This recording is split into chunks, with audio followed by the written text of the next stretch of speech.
ரிஷபராசி நேயர்கள். ரிஷபராசி நேயர்களுக்கு எப்படி இருக்கும் இந்த குரு வக்ரம்? ரிஷபராசி நேயர்களுக்கு நிச்சயமாக ஒரு அபிருதமான நன்மையை கொடுக்கும். ரிஷபராசி நேயர்களுக்கு நிச்சயமான ஒரு நன்மையை கொடுக்கும். உங்களை நீங்களே வெற்றியுடன் வாழ்க்கையை கற்றுக்கொண்டு விட்டீர்கள் என்பதை அறிந்து செயல்படுவர் நீங்க தான். வெற்றியுடன் வாழ்க்கையை கற்றுக்கொண்டவர்கள் நீங்க தான், ரிஷபராசி நேயர்கள் தான். ஏன்னா உங்களுக்கு அஷ்டமத்து சனி முடிஞ்சிருச்சு, 7:30 அங்கே சம்பந்தம் இல்லை, குரு வேற உங்க வீட்டில் இருந்து அடுத்து போக போறாரு. அப்போ எல்லாமே லைன் கிளியர் ஆயிடுது. அந்த வகையில் இருக்கும்போது நிச்சயமாக உங்களுக்கு இந்த குரு வக்ரம் ஒரு மிக அற்புதமான நன்மையை கொடுக்கக்கூடிய நேரம். எப்படி சாமி கேட்குறீங்க, என்ன சொல்கிறீங்க? முதல்ல இப்படியெல்லாம் குருனால நன்மை தீமைங்க, இப்போ எப்படி? அதை தான் குரு வக்ரம். குருனுடைய பிளானட்டில் சுக்கிரன் நட்பு கிரகம், சமக்கிரகம். குருவும் சுக்கிரனும் எல்லாருமே நம்ம சொல்லுவோம் பகை கிரகம்னு சொல்லுவோம். அப்போ பகை கிரகம்னு சொன்னோம்னா அவர் வேலையை நான் அடிக்கடி சொல்லியிருக்கிறேன், குருவும் சுக்கிரனும் பகை இல்லை, அவங்கவுங்க வேலையை அவங்கவுங்க செய்வாங்க. அவருக்கு வேண்டிய ப்ரொடெக்ஷனை கொடுப்பாரு, இவருக்கு வேண்டிய பிரச்சனை கொடுப்பாரு. சுக்கிரன் 2 தக்காளி வித்துட்டா, வெங்காயம் வித்துட்டா, ஆடிக்காரில் போகிறான், பிஎம்டபிள்யூ போகிறான், சொல்ல தெரியல. அது சுக்கிரனுடைய ஆஸ் டியூட்டி, அது அப்படித்தான் செய்யணும். அப்போ தான் அவர் குருவாக இருக்க முடியும். அசுரர்களுக்கு குருவாக இருக்கிறாரு. ஏகப்பட்ட கலைகளுக்கு வித்தகர் அவர், சாதாரண குரு இல்லை. தட்சிணாமூர்த்திங்கிறது இறையர்களோடு கலந்தவர், ஞானத்தின் பிறப்பிடம், அறிவின் ஜீவநதி. அப்போ அவருடைய குரு வேற. சார் எனக்கு ஜாங்கிர் தான் சார் பிடிக்கும், சார் எனக்கு மைசூர் பாக்கு பிடிக்கும் என்று இனிப்பு தானே, அவளுக்கு என்ன பிடிக்கும் அதை சாப்பிட வேண்டியதானே. அப்போ சுக்கிரனுடைய குரு, தட்சிணாமூர்த்திய குரு 2 பேருமே ஒரு நிலையில் உள்ள சமக்கிரகங்கள். அதே சமயத்தில் இவர் செய்யக்கூடிய செயல்கள் எல்லாமே அவர் செய்ய மாட்டார், அவர் செய்யக்கூடிய செயல் எல்லாமே இவர் செய்ய மாட்டார். அதனால தான் ரிஷபராசிக்கு குருவினால் ஒரு மிகப்பெரிய நன்மையை கொஞ்சம் கொடுக்கும். போதுமா விளக்கம்? இப்போ ரிஷபராசி நேயர்களுக்கு உங்கள் ராசியில் குரு இருக்கிறாரு. அப்போ உங்கள் ராசியிலே குரு இருக்காரு, ராசிநாதன் நீச்சமாக இருக்காரு. இந்த மாதத்தில் குரு வக்கரத்திலிருந்து, வக்கரமானாலும் அவர் யார் வீட்டில் நீசபங்க ராஜ யோகமாக மாற போகிறார், நல்ல யோக பலனை கொடுக்க போகிறார். அவர் நல்ல யோக பலனையும் கொடுக்க போகிறார். அதனால ரிஷபராசி நேயர்களுக்கு கண்டிப்பாக எல்லா வகையிலையும் எல்லா கலைகளையும் கற்றுக்கொள்ள வேண்டியது, எல்லா குறிப்பிட்ட நான் நிறைய தடவை சொல்லியிருக்கிறேன், தெரிந்த தொழிலை விட்டவனும் கெட்டான், தெரியாத தொழிலை தொட்டவனும் கெட்டான். அப்படின்னா என்ன?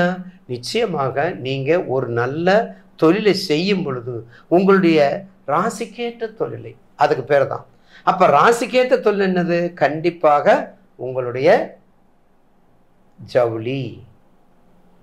ஜவுளி தொழில், பெண்கள் சம்பந்தப்பட்ட அனைத்து தொழில், அழகு சம்பந்தப்பட்ட தொழில், கண்ணாடி, கார், வண்டி, வாகனம், அழகிய வண்டி, வாகனம், உயர்வு, சுப்பீரியர், எல்லாமே சுப்பீரியர். நீங்கள் அப்போ சுப்பீரியராக இருக்கணும். இந்த மாதிரி நேரத்தில் உங்களுக்கு ரிஷபராசி நேயர்களுக்கு கண்டிப்பாக இந்த குருவினால் உங்களுக்கு இந்த மாதிரி தொழிலை செய்யுங்க. ஒரு ஹோட்டல் வைக்கலாம், ஒரு பூக்கடை வைங்க, ஒரு ஹோட்டல் வைங்க, ஒரு நாட்டு மருந்து கடை வைங்க, அதில் ஸ்வீட் ஸ்டால் வைங்க, ஒரு பேக்கரி வைங்க. எல்லாமே நிறைஞ்சு இருக்கக்கூடிய மக்களுக்கு எசென்சியல் தொழில், எசென்சியல்மான தொழில். அப்படிப்பட்ட தொழிலில் கொஞ்சம் ஃபீட் பண்ணுங்க. உங்கள் தசாபத்தியை பார்த்துக்கோங்க. உங்களுக்கு என்ன தசாபத்தி? உங்களுடைய ஜாதகத்தில் சுக்கிரன் எங்கே இருக்காரு, குரு வக்கரம் எங்கே இருக்காரு, குரு வக்கரம் இல்லை எங்கே இருக்காரு? பயப்படாதீங்க, குரு வக்கரம் ஒன்றும் பண்ணாது. உங்கள் தசாபத்திக்கு தகுந்தவாறு இப்போ உங்களுக்கு ரிஷபராசி உங்களுக்கு நன்மையை செய்யும் பொழுது அப்போ நீங்கள் எந்த தசாபத்தியும் பார்க்க வேண்டியதில்லை. 140 நாளைக்கு கண்டிப்பாக ரிஷபராசிக்கு உங்கள் தசாபத்தி, உதாரணத்துக்கு உங்களுக்கு சுக்கிர திசையில் குரு புத்தி போதுமா, இல்லை குரு திசையில் சுக்கிர புத்தி, சுக்கிர திசையில் குரு புத்தி, இல்லைன்னா குரு திசையில் சுக்கிர புத்தி மிக அற்புதமாக இந்த பீரியடில் வேலை செய்யும். இந்த பீரியடில் கண்டிப்பாக வேலை செய்யும். ஆக நிச்சயமாக இந்த ரிஷபராசி நேயர்களுக்கு இந்த இந்த குரு வக்ரம் ஒரு மிக பொறுப்பாக இருந்து உங்களுடைய தொழிலோ, உங்களுடைய கமர்ஷியல், உங்களுடைய ஹை பீக் வேல்யூ ஆன எல்லா மெர்ஜென்ட் எல்லா வியாபாரத்துலேயும் வெளிநாடு, இம்போர்ட்டு, எக்ஸ்போர்ட்டு எல்லாமே நீங்கள் பண்ணலாம். இந்த மாதிரி நேரங்களில் ஃபைனான்ஸ் கூட பண்ணிக்கங்களேன். சம்மந்தப்படாத தொழில் ஃபைனான்ஸ் கூட நீங்கள் பண்ணிக்கோங்க. அகலக்கால் வைக்காதீங்க, கம்மியாக பண்ணிக்கோங்க. 130 நாளைக்குள்ள இப்படிலாம் பண்ணி வந்தால் ரிஷபராசி நேயர்களுக்கு ஒரு மிக அற்புதமாக அமையும். கண்டிப்பாக இந்த மாதிரி நேரங்களில் குரு வழிபாடு நீங்கள் பண்ணுங்க. குருவாக இருக்கக்கூடிய நாராயண குரு, குருவாக இருக்கக்கூடிய சக்கரத்தாழ்வர், குருவாக இருக்கக்கூடிய அயக்கரிவர் சரஸ்வதி இப்படிப்பட்ட காலங்களில் இதெல்லாம் நீங்கள் நல்லா பண்ணுங்க. இதெல்லாம் பண்ணும் பொழுது நிச்சயமாக அந்த தாக்கங்கள் உங்களுக்கு குறையும். நிச்சயம் இந்த தாக்கங்கள் குறையும், அதில் மாற்று கருத்து அல்ல. வழிபாடு பரிபூர்ணத்தை கொடுக்காது, பூரணத்தை கொடுக்கும்.